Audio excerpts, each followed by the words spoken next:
నమస్కారాలు. ఒక హిస్టారికల్ తీర్పు తర్వాత నేను చాలా ఎలక్షన్ చూసాం. ఎప్పుడు కూడా ఇంత పెద్ద మ్యాండేట్ ఇవ్వలేదు. ఇది ఒక హిస్టారికల్ విక్టరీ.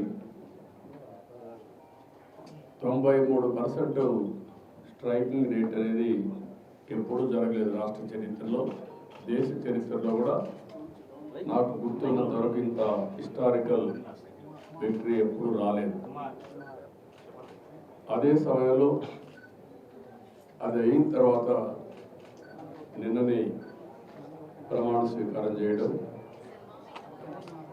సాక్షాత్తు కేంద్ర ప్రభుత్వం ప్రధానమంత్రి అమిత్ షా గారు, అదే మరి వేరే రాష్ట్రాల ముఖ్యమంత్రులు, ఆల్ ఇండియా బీజేపీ పార్టీ అధ్యక్షుడు నడ్డా గారు, ఇలాంటి ప్రముఖులందరూ రావడం, ఆ తర్వాత నేను వెంకటేశ్వర స్వామి ఎప్పుడు కూడా నాకు కులదైవం. నేను ఏ సంకల్పం చేసినా ఒక్క నిమిషం వెంకటేశ్వర స్వామిని తలుచుకొని ఆ సంకల్పం ప్రకారం ముందుకు పోతాను. అదే మరి చిన్నప్పటి నుంచి మీరు చూస్తే ఇదే రోడ్లో మంగాపురం నుంచి చదువుకున్న రోజుల్లో కూడా దేవునికి ముక్కులు తీర్చుకోవడానికి నడిచి వచ్చేవాళ్ళం. అక్కడి నుంచి మళ్ళీ ఈ రోడ్లో తిరగటం వరకు నడిచి ఆ తర్వాత బస్సులో వెళ్ళేవాళ్ళం. అదే నా జీవిత ప్రారంభం. వెంకటేశ్వర స్వామి ఆశీస్సులతో అంచెలంచెలుగా మీరు చూస్తే నేను ఎదగడం, రాష్ట్రానికి ముఖ్యమంత్రి కావడం, దేశ రాజకీయాల్లో ఒక పాత్ర పోషించే పరిస్థితి వచ్చింది. 2003 నేను వెంకటేశ్వర స్వామికి పట్టు వస్త్రాలు సమర్పించే సాంప్రదాయం బ్రహ్మోత్సవాల సందర్భంగా ఆ రోజు నేను వచ్చేటప్పుడు క్లేమోర్ మైన్స్, ఆ క్లేమోర్ మైన్స్ చూస్తే ఎవ్వరు కూడా బతకలేరు. అలాంటిది సాక్షాత్తు వెంకటేశ్వర స్వామి నన్ను బతికించాడు. దానికి కారణం అనేకం కావచ్చు. ఆయన సేవకు నేను వచ్చేటప్పుడు నేను చనిపోతే ఆయన కూడా అపవాదు కావచ్చు, లేకపోతే నా వల్ల ఇంకా ఈ రాష్ట్రానికి ఏదో చేయాల్సిన అవసరం ఉంది, ఈ జాతికి ఏదో సేవ చేయాల్సిన అవసరం ఉందని ఆయన గుర్తించినప్పుడు ప్రాణభిక్ష పెట్టుండొచ్చు. కానీ ఏదేమైనా మళ్ళీ ఈ విక్టరీ మీరు ఒకసారి చూసినప్పుడు వెంకటేశ్వర స్వామి స్ఫూర్తిగా ఆయన ఆశీస్సులతో నేను ఏం చేయాలని ఆలోచిస్తున్నాను. ఒకసారి ఇవన్నీ చరిత్రలు. ఎన్టీ రామారావు గారు అన్నదానం పెట్టాడు. అన్నదానం ప్రవేశపెట్టిన తర్వాత దేవాంశ పుట్టినప్పటి నుంచి ఒకరోజు అన్నదాన కార్యక్రమానికి ప్రవేశిస్తున్నాడు. అంటే ఒక మెమరీ మీరు ఒకసారి చూస్తే వాళ్ళ గ్రేట్ గ్రాండ్ ఫాదర్ అన్నదాన కార్యక్రమం పెడితే గ్రాండ్ సన్ ఒకరోజు కాంట్రిబ్యూట్ చేసే పరిస్థితి వచ్చిందంటే ఇది ఒక అరుదైన అనుభవం. అయితే నేను ఎప్పుడు వెంకటేశ్వర స్వామిని ఒకటే కోరుకుంటాను. ప్రతిరోజు నేను ఎక్కువ పూజలు చేయను. చాలా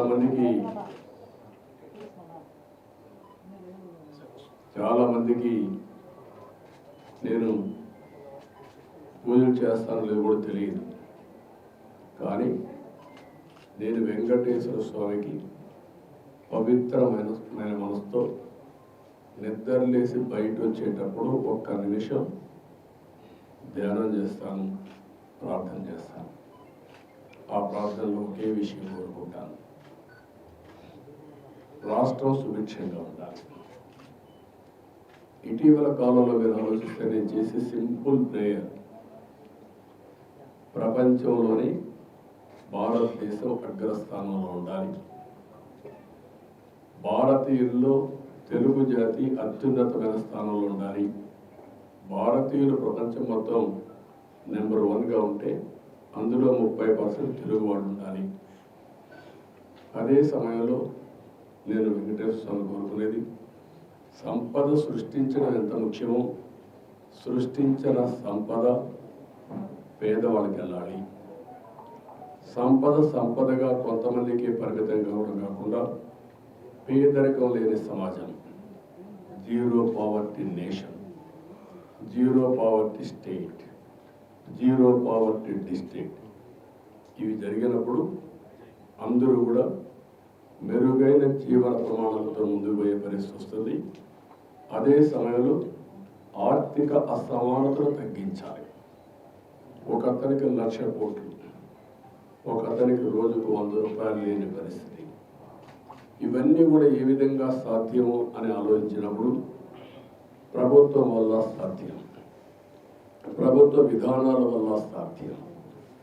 ఒకప్పుడు హైదరాబాద్లో నేను ముఖ్యమంత్రి అయినప్పుడు, నేను ఇప్పుడు కూడా గుర్తుపెట్టుకుంటున్నా, 1.0 95 CBN రోడ్, అది 95లో ప్రారంభమైంది.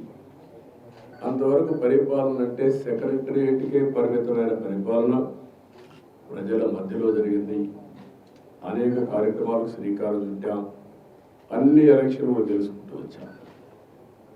అదే సమయంలో మీరు చూస్తే ఆ రోజు చేసిన అభివృద్ధి తర్వాత వచ్చిన ఫలితాలు చూసిన తర్వాత ప్రపంచంలో ఉండే అధినేతలంతా హైదరాబాద్కి రావడం మొదలుపెట్టారు.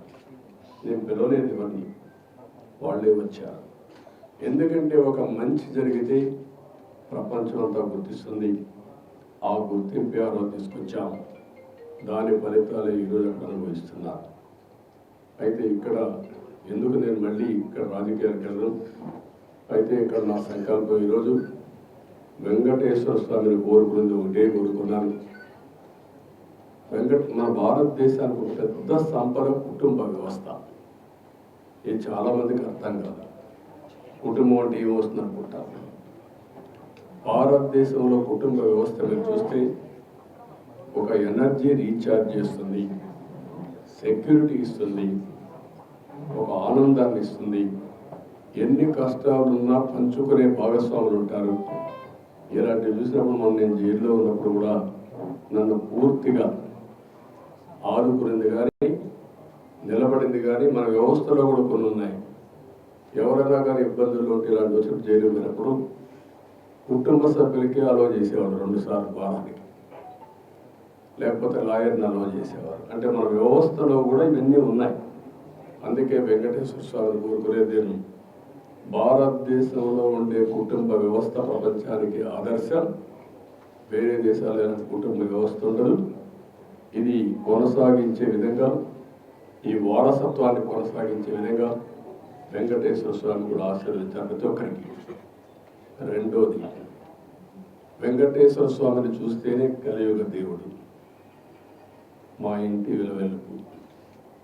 ఎప్పుడు కూడా నేను సాటర్డే అయితే బ్రహ్మోత్సవాలు వచ్చిన సీజన్లో ఒక్క పొద్దు నుండి నిష్ఠతో పూజలు చేసిన తర్వాతనే మధ్యాహ్నం భోజనం చేసేవాళ్ళం.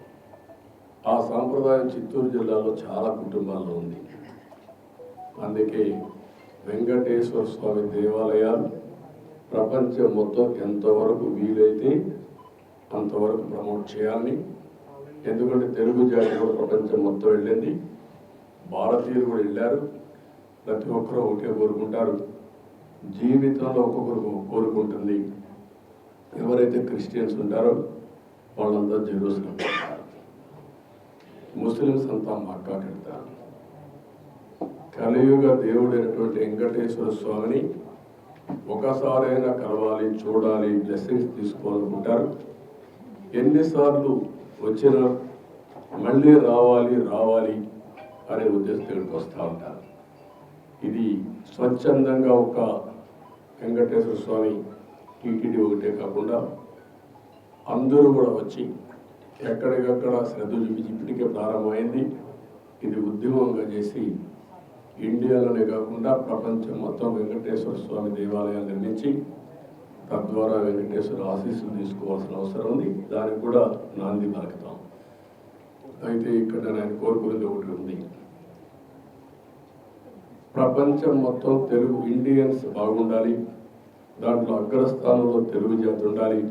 నేను అక్కడ రాయడంలో కూడా ఇదే రాస్తా ఉంటాను. ఎప్పుడు మీరు చూస్తే నేను రాసేది ఇండియన్స్ నెంబర్ 1గా ఉన్నప్పుడు 35% తెలుగు వారు ఉండాలి, తెలుగు జాతి ఉండాలి.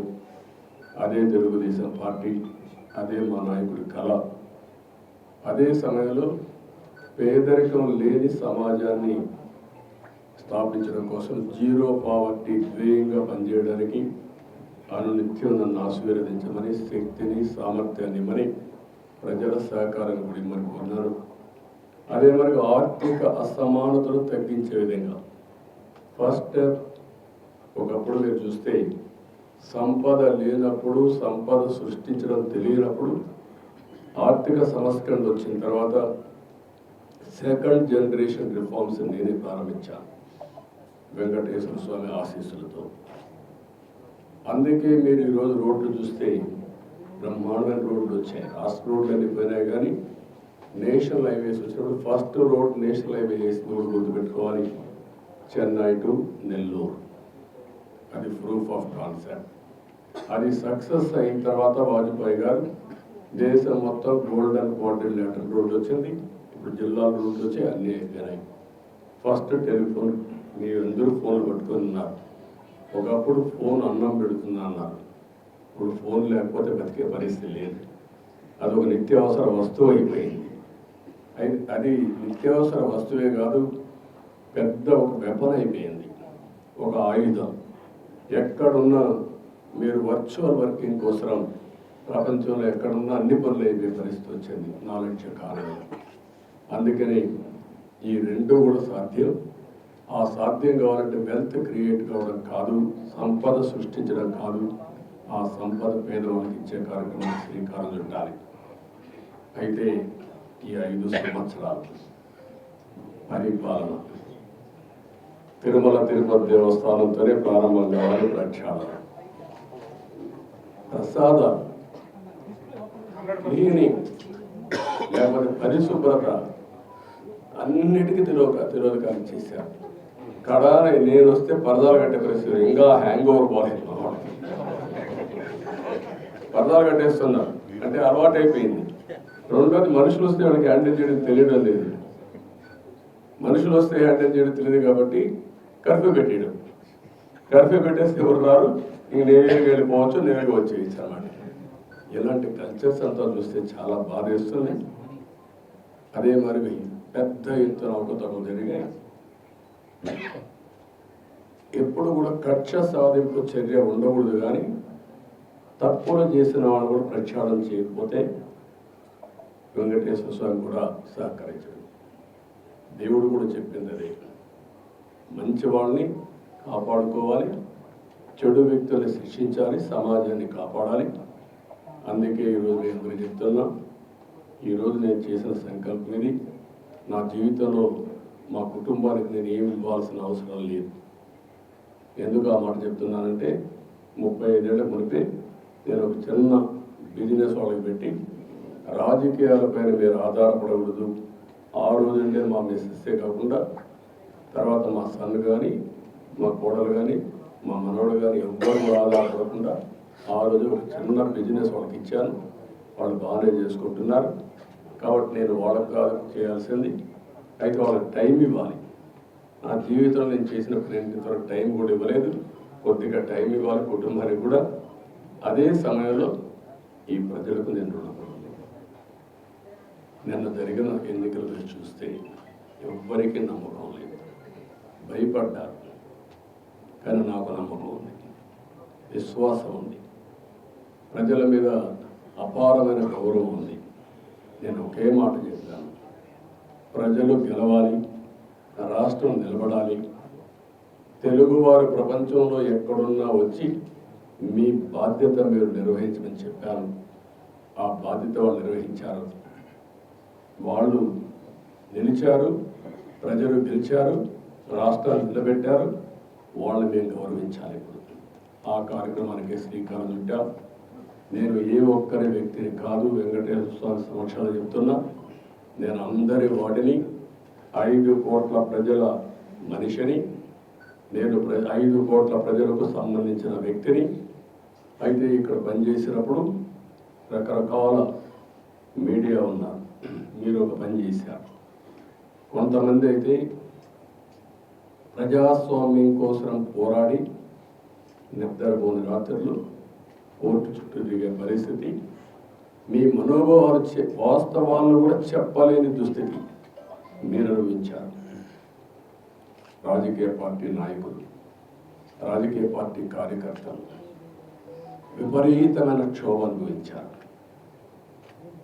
సాటర్డే వస్తే ఎక్కడ ప్రొక్లేన్ వస్తుందో, లేకపోతే ఎక్కడ 41 కేసులు పెట్టి అరెస్ట్ చేసేస్తారు అందరూ భయపడిన రోజులు, నిద్ర లేని రోజులు. ఇప్పుడు ఎక్కడ చెట్లు నరికే పని లేదు, అర్థాలు కట్టే పరిస్థితి లేదు, లేకపోతే ప్రొక్లేన్ పంపించే పరిస్థితి లేదు. కానీ ప్రజాపాలన స్టార్ట్ అయింది. ఈ రోజు నుంచి అయితే మళ్ళీ చెప్తున్నా, ఇంకొక పక్కన ఉద్యోగస్తులు కూడా నిన్నటి చాలా ఇబ్బంది పడ్డారు, ఇంకొక పక్కన సోషల్ యాక్టివిస్టులు ఇబ్బంది పడ్డారు. ప్రజలు కూడా మాకు ఇది అన్యాయం జరిగిందని చెప్పుకోలేని పరిస్థితిలో ప్రజలు కూడా ఇబ్బంది పడ్డారు. ఒకరిని కాదు, అన్ని వర్గాలు ఇబ్బంది పడ్డారు. కానీ ప్రతి ఒక్కరికి న్యాయం జరుగుతుందని నా మీద హోప్ పెట్టుకున్నాను. ఆ హోప్ని నేను నిరూపించుకోవాలి. ఏ వర్గంలో ఇబ్బంది పడ్డారో, నష్టపోయారో అందరినీ నిర్ణయం చేయాలి. ఈ వెంకటేశ్వర స్వామిని కోరుకుంటున్నా, తద్వారా రాష్ట్రంలో ఉండే ప్రజలు ప్రతి ఒక్కరికి విజ్ఞప్తి చేస్తున్నా, ఇది ప్రారంభం మాత్రం. జరిగిన నష్టం అపారం. 5 సంవత్సరాలు జరిగిన నష్టం 30 సంవత్సరాలు రాష్ట్రం వెనుకబడిపోయింది. ఇది తిరిగి పునర్నిర్మాణం చేసుకోవాలి. భగవంతుడు ఆ శక్తి తెలుగుదేశానికి ఇచ్చాడు. అందుకే నేను ఎక్కడ రాగద్వేషాలు లేవు. అదే సమయంలో ప్రజలను కూడా కోరుతున్నాం, ఓట్లు వేసాం, మా బాధ్యత అయిపోయిందని కాకుండా అనునిత్యం మమ్మల్ని నడిపించండి, ఆశీర్వదించండి, ప్రభుత్వంలో భాగస్వాములు కండి. అప్పుడే ఈ చైతన్యంతో ఈరోజు నాకు చాలాసార్లు మీకు చెప్పాను, 2047కి భారతదేశం ప్రపంచంలో నెంబర్ 1 ఆర్ నెంబర్ 2లో ఉంటుంది. అదే సమయంలో ప్రపంచంలోనే భారతీయులు నెంబర్ 1 స్థానంలో ఉంటారు. ఇప్పుడు వాళ్ళు ఉండేది global citizens. Highest per capita income వాళ్ళకే వస్తూ ఉంది. ఏ దేశానికి పోయినా, అమెరికాకు పోయినా, ఆస్ట్రేలియాకు పోయినా, ఆఫ్రికాకు పోయినా, స్విట్జర్లాండ్కి పోయినా, ఎక్కడ ఒక పాష్ లొకాలిటీ ఉంటే అక్కడికి పోతే అక్కడ ఇండియన్ ఉంటాడు, అందులో 30% తెలుగు వాళ్ళు ఉంటారు. అంటే ఎన్నేళ్ళు, 20 సంవత్సరాలు, 25 ఏళ్ళు సాధించాం. ఇది సాధించామంటే ఆ రోజు భారతదేశంలో ఆర్థిక సంస్కరణలు వచ్చిన తర్వాత టెక్నాలజీని అందిపుచ్చుకున్నాం, ఐటీని అందిపుచ్చుకున్నాం. అందిపుచ్చుకున్న తర్వాత అంచెలంచెలుగా ముందుకు పోయి ఈరోజు ఆర్టిఫిషియల్ ఇంటెలిజెన్స్ వరకు వచ్చేసే పరిస్థితికి వచ్చాం. భారతీయులు మన ది బెస్ట్ ఆంటర్ప్రినర్స్గా తయారయ్యారు. అదే సమయంలో మీరు చూస్తే రాబోయే రోజుల్లో కార్పొరేట్ గవర్నెన్స్, పబ్లిక్ గవర్నెన్స్లో భారతీయులు పెద్దగా రాణిస్తారు. సర్వీస్ ఎకానమీలో భారతీయుల యొక్క సేవలు ప్రపంచానికి అవసరం. ప్రపంచం మొత్తం కూడా యాక్సెప్ట్ చేసే ఓన్లీ 1 కమ్యూనిటీ, ఇండియన్ కమ్యూనిటీ. అందులో అగ్రస్థానంలో తెలుగు జాతి. అందుకే ఇవన్నీ గుర్తుపెట్టుకొని నేను ఒక ఇది పెట్టుకున్నాను. 2047కి నా ఆలోచన, నా విజన్, నా కమిట్మెంట్, తెలుగు జాతి ప్రపంచంలో నెంబర్ 1గా ఉండాలి. నెంబర్ 2, పేదరిక నిర్మూలన ఎంత తొందరగా వీలైతే అంతవరకు చేయాలి. 0 పావర్టీ స్టేట్. ఆంధ్రప్రదేశ్ రాష్ట్రం నెంబర్ 1 రాష్ట్రంగా ఉండాలి. తెలంగాణ రాష్ట్రం కూడా బాగుండాలి. నేను తెలుగు జాతికి పెద్దగా ఉంటాను తప్ప ఒక 50%, 30% కాదు. ఫస్ట్ నేను చెప్పాను. నేను ఆ రోజు హైదరాబాద్ అభివృద్ధి చేసినప్పుడు, విభజన జరిగినప్పుడు ఒకటే మాట చెప్పాను. విభజన జరిగింది, హైదరాబాద్ తెలంగాణకి వెళ్తుంది. మళ్ళీ నేను కష్టపడి మళ్ళీ ఒక నగరాన్ని నిర్మాణం చేయడమే కాకుండా ఆంధ్రప్రదేశ్ని అభివృద్ధి చేసి రుణం తీర్చుకుంటాను వచ్చాను. అదే స్ఫూర్తితో అమరావతి, పోలవరం ఈ రెండు ప్రారంభించాను. కానీ దురదృష్టం రెండు కూడా ఈరోజు పడకేసే పరిస్థితులు వచ్చాయి. అమరావతి విధ్వంసం పాలైంది. పోలవరం ప్రతి ఎకరాకు నీళ్లు ఇవ్వాల్సిన జీవనాడి గోదావరిలో కలిపేసే పరిస్థితికి వచ్చారు. ఈ రెండు కూడా మళ్ళా సెట్ చేసుకోవాల్సిన అవసరం ఉంది. ఏదైతే హైదరాబాద్ నగరం వల్ల తెలంగాణకు ఈరోజు హైయెస్ట్ పర్ క్యాపిటల్ ఇన్కమ్ కానీ మెరుగైన ఆదాయం వచ్చే పరిస్థితి వచ్చింది. అలాంటి ఎకో సిస్టమ్ క్రియేట్ చేసి మళ్ళీ ఆంధ్రప్రదేశ్ బాగు చేసుకుందాం. అందుకే ఈ రెండు ద్వేయాలతో మిగిలినవి చాలా ఉన్నాయి. ఆ విషయాలు నేను ఎప్పటికీ కూడా మాట్లాడతాను. ఈ విషయమే వెంకటేశ్వర స్వామిని కోరుకున్నది. నా ఆరోగ్యం, కుటుంబ ఆరోగ్యం, ప్రజల ఆరోగ్యం, కార్యకర్తల ఆరోగ్యం కూడా, ఇప్పుడు ఎన్డీఏ కార్యకర్తల ఆరోగ్యం కూడా బాగుండాలని కోరుకున్నాను. నా సెక్యూరిటీ, మా కుటుంబ సెక్యూరిటీ, కార్యకర్తల సెక్యూరిటీ, ప్రజల సెక్యూరిటీ బాగుండాలని కోరుకున్నాను. మంచి ఆరోగ్యాన్ని ఇచ్చి నేను అనుకున్న సంకల్పాన్ని ముందుకు తీసుకుపోవడం కోసం వెంకటేశ్వర స్వామిని ఆశీర్వదించమని కోరుకున్నాను. వెంకటేశ్వర స్వామి తిరుమల తిరుపతి దేవస్థానం ఇంకొక విషయం కూడా గుర్తుపెట్టుకోవాలి. తిరుమల ఒక పవిత్రమైన దివ్యక్షేత్రం. ఈ పవిత్రమైన దివ్యక్షేత్రాన్ని అపవిత్రం చేయడం భావ్యం కాదు. తెల్లవారుజామున 3 గంటలకు సుప్రభాత దర్శనానికి వస్తే వైకుంఠం అంటే మనకు తెలియదు, పుస్తకాలను చదువుతాం. వైకుంఠానికి పోవాలని కోరుకుంటాం చనిపోయిన తర్వాత.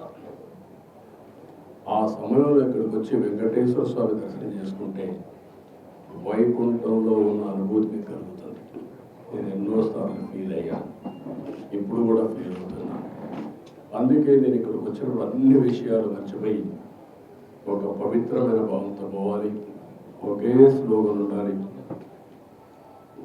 ఏడుకొండలవాడ వెంకటరమణ గోవింద గోవింద తప్ప, ఓం నమో వెంకటేశాయ తప్ప వేరే స్లోగనే ఉండకూడదు, వేరే వ్యక్తి జ్ఞాపకం రాకూడదు. ఆ ధ్యేయంతోనే మొత్తం ప్రక్షాళన చేస్తాం. మళ్ళీ భారతదేశం కాకుండా ప్రపంచం మొత్తం అభినందించే విధంగా ఈ టీటీడీని తీర్చిదిద్దాలని తెలియజేసుకుంటూ, మరొకసారి మీ సమస్యలు మళ్ళా సమయం వస్తుంది, నేను ఎప్పటికీ కూడా మాట్లాడతా అన్ని విషయాలు. ఎందుకంటే మళ్ళీ నేను లైన్ కూడా క్యాచ్ చేస్తుంది. Just couple of questions sir. ప్రక్షాళన టీటీడీ నుంచి ప్రారంభమవుతుంది. టీడీపీ గవర్నమెంట్ వచ్చింది స్టేట్లో, బట్ టీటీడీలో కనిష్ట the chairman has resigned, board has resigned, also the EO has gone on leave. Can we expect a rejig of complete TTD? No, what I am saying is only one day. Now matter is moving. Yesterday నేను sharing ఏం చేశాను. వెంకటేశ్వర స్వామిని దర్శనం చేసుకున్న తర్వాత ఆయన ఆశీస్సులతో పని ప్రారంభించాలనుకున్నాను. వచ్చాను, ఆ సంకల్పం ఇక్కడ చెప్పాను. ఇక్కడి నుంచి ఎక్కడ ఏ విధంగా పనులు చేస్తాం మీరే చూస్తారు. అవన్నీ సాయంత్రం పెట్టినప్పుడు ఇది చేస్తాం. డ్రీమ్ ప్రాజెక్టులు 2 ఉన్నాయి. డ్రీమ్ ప్రాజెక్టులు ఉన్నాయి సార్. కళ్యాణ విజయవాడ టెంపుల్ ఒకటి దాదాపు 150 కోట్లతో చేశారు. అది ఒకటే కాదు, చాలా ఉన్నాయి. అన్ని విషయాలు మాట్లాడదాం, అవిలాల చెరువు సార్, అన్ని మాట్లాడదాం. అవన్నీ ఉన్నాయి. గతంలో ప్రతిపక్షాలపైన అధికార పార్టీ దాడి చేస్తుంది, ప్రస్తుతం అధికార పక్షం పైన ప్రతిపక్షాలు మాట చెప్తానంటావా? అవన్నీ వెంకటేశ్వర స్వామి టెంపుల్లో మాట్లాడడం కరెక్ట్ కాదు. మీరు ఏమంటున్నారంటే నేనే మీలో కూడా ఇంకా మైండ్ మారాలి. కొంతమంది దొంగలే దొంగ దొంగ అనేసి అటెన్షన్ డైవర్ట్ చేయాలి. అలాంటి వారికి నేను సమాధానం చెప్పట్లేదు. పరిపాలన అంటే ఏంటంటే చేసి చూపించిన వాడిని, ముఠా నాయకులను చేసిన వాడిని, సంఘ విద్రోహ శక్తులను చేసిన వాడిని, రౌడీ అనేవాడు లేకుండా చేసిన వాడిని, కమ్యూనల్ వైలెన్స్ కంట్రోల్ చేశాను. తీవ్రవాదుల మీద పోరాడితే నేనే ప్రాణాన్ని ఇచ్చుకున్నాను. అదే మరి రాజకీయ ముసుగులో నేరస్తులు ఆ విషయం గుర్తుపెట్టుకోండి. నేను ఒకటే చెప్తున్నా, ఎవడైనా సరే నేరాలు చేసి వేరే వాళ్ళ మీద తప్పించుకోవాలనుకుంటే మాత్రం గతంలో రాజకీయాలు మాట్లాడుకుంటాం. గత 4 సంవత్సరాలుగా విపరీతమైన కూతురు తిట్టే పరిస్థితులు అటువంటివి కాదమ్మా. నేను కూడా ఇక్కడికి వచ్చినప్పుడు ఓట్లు అడగడానికి కూడా వీలు లేని పరిస్థితి. ఏది ఎలక్షన్ అప్పుడు కడవప్పుడు నేను ఎప్పుడు రాజకీయం చేయలేదు. అలాంటివన్నీ చూసాం. అది ఒక పీడకలగా మిగిలిపోవాలని కోరుకుంటున్నాను. మీరు మాట్లాడిగారు కాబట్టి చెప్పాను, నేను అది కూడా చెప్పదలుచుకోలేదు. ఇక్కడ ఎవరైనా సరే నేరస్తులు నేరం వేరే వాళ్ళపైన వేయడానికి ముందుగానే ఎల్బీ క్రియేట్ చేయడం అలాంటివి మాత్రం నా దగ్గర జరగవు. Be clear. ఎవడైనా సరే నేరస్తుల్ని నేరస్తులుగానే చూస్తా. రాజకీయ ముసుగులో కూడా వీళ్ళు నేరాలు చేయాలని మనం కుదరదు. So one last question, TTD అంటేనే ఒక ధార్మిక సంస్థ, బట్ కమర్షియలైజ్ చేశారు. Pilgrims are suffering because of commercialise చేసే కదమ్మా, కమర్షియలైజ్ చేశారు. వెంకటేశ్వర స్వామి టెంపుల్కి వస్తానే కొండెక్కతానే ఏం కనపడాలి మీకు? పవిత్రమైన భావం రావాలి. ఈ పవిత్రమైన భావం రావాలంటే ఇక్కడ అడుగడుగున ఆ పవిత్రమైన భావం రావాలంటే ఆ మూమెంట్ కనపడాలి. క్లీన్గా ఉండాలి. భోజనం కూడా, ప్రసాదం కూడా నీట్గా ఉండాలి. విపరీతమైన రేట్లు పెంచకూడదు. వెంకటేశ్వర స్వామి దగ్గరికి వస్తే దర్శనం బ్లాక్ మార్కెట్లో టికెట్లు అమ్ముకోకూడదు. ఒకప్పుడు మీరు గుర్తుపెట్టుకోవాలి, ఇక్కడికి వస్తే ఎంత క్లీన్గా పరిశుభ్రంగా ఉండేటో చూశారు. నేను కొండపైన పెద్ద ఎత్తున గ్రీనరీ పెట్టి, పెద్ద ఎత్తున ఔషధాల ప్లాంట్స్ అన్ని పెట్టి ఇక్కడికి వస్తే లైఫ్ పెరగాలని ఆలోచించాను. అలాంటివన్నీ కూడా మీరు గుర్తుపెట్టుకోవాల్సింది. ఒక దివ్య క్షేత్రం చేయాలంటే ఆల్ ఆస్పెక్ట్స్లో కాన్సన్ట్రేట్ చేయాలి. అదే చేశాం. ఇక్కడ ఒక దాన్ని ఏమనాలి నాకు అర్థం కాదు, కానీ ఒక వరస్ట్ ప్లేస్గా తయారు చేయాలంటే ఏ విధంగా తయారు చేయాలో అన్నీ తయారు చేశారు. ఎవరెన్ని మాట్లాడిన లెక్కలేతనం వచ్చింది.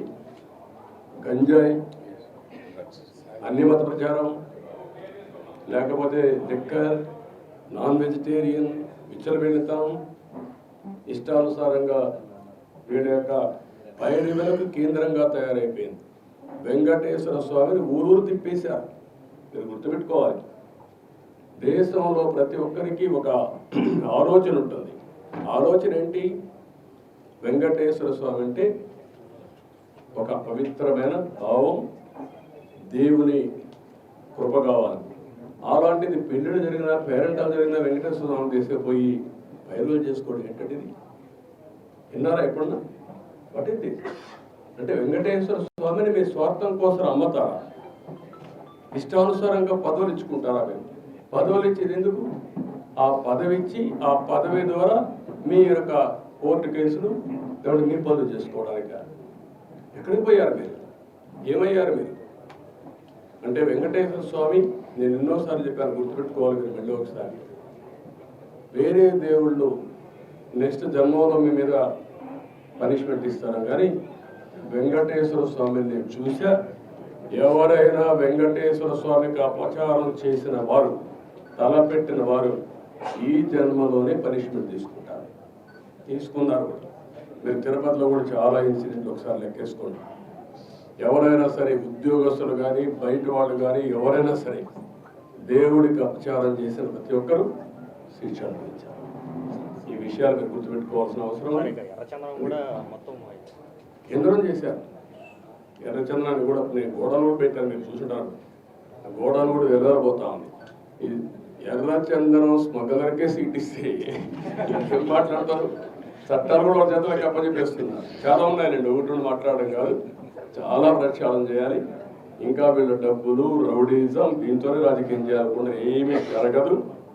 నేను ఒకటే చెప్తున్నా, దృఢ సంకల్పంతో వెంకటేశ్వర స్వామి సాక్షిగా చెప్తున్నా, మంచిని ప్రోత్సహిస్తా, చెడుని మాత్రం గట్టిగా తొంగలో దొక్కేస్తా.